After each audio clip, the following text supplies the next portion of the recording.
Conosco aqui no estúdio, Luiz Arthur Nogueira, ninguém melhor do que você. Bem-vindo, Luiz, para traduzir para a gente essa história toda. A economia russa vai derretendo, o que Putin deve fazer, quais as consequências para o mundo, para nós também aqui no Brasil.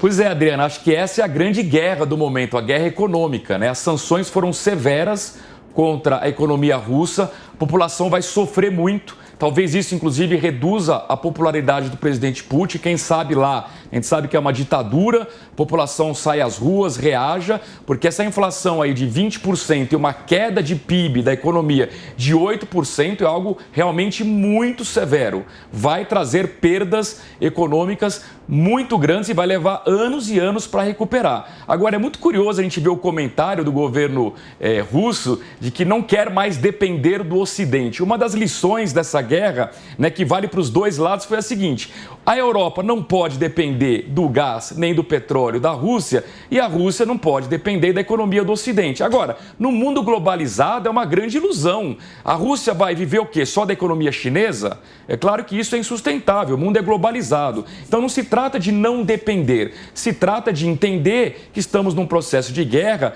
e que as sanções econômicas foram enormes. Eu diria até que essa inflação de 20% é uma projeção otimista, porque a moeda russa derreteu, uma desvalorização que chegou a 80%, e a gente sabe que moeda fraca é sinônimo de inflação. Os preços vão disparar na Rússia e o Banco Central não vai ter que subir juros para 20%.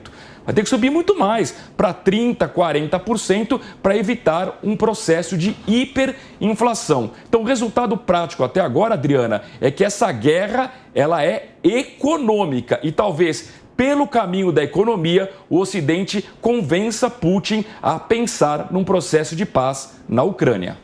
Mas, Luiz, é justo que outras pessoas, a população russa, sofra junto às consequências, o mundo todo também sofra? Não teria um outro caminho para essas sanções? Tem que acontecer dessa forma mesmo? E te pergunto também, quando o presidente russo diz que vai fechar o país para não depender de outras economias e que pretende também estatizar o máximo possível de empresas no país, que movimento isso significa? Bom, então começando pela parte final da sua pergunta. Estatizar a economia é um retrocesso, só vai afundar ainda mais a economia russa. Se tem um fator positivo da economia russa é que lá era um capitalismo disfarçado. Então a economia vinha crescendo bem. Antes da guerra, a previsão era de crescimento de 3% da economia russa esse ano. Agora vai encolher 8%. Por causa da guerra. Agora, em relação à sua primeira pergunta, Adriana, se é justo fazer esse tipo de sanção, dado que o Ocidente, por enquanto, preferiu não adotar uma postura militar, não utilizar tropas da OTAN, o que restou foi sanção econômica. Então,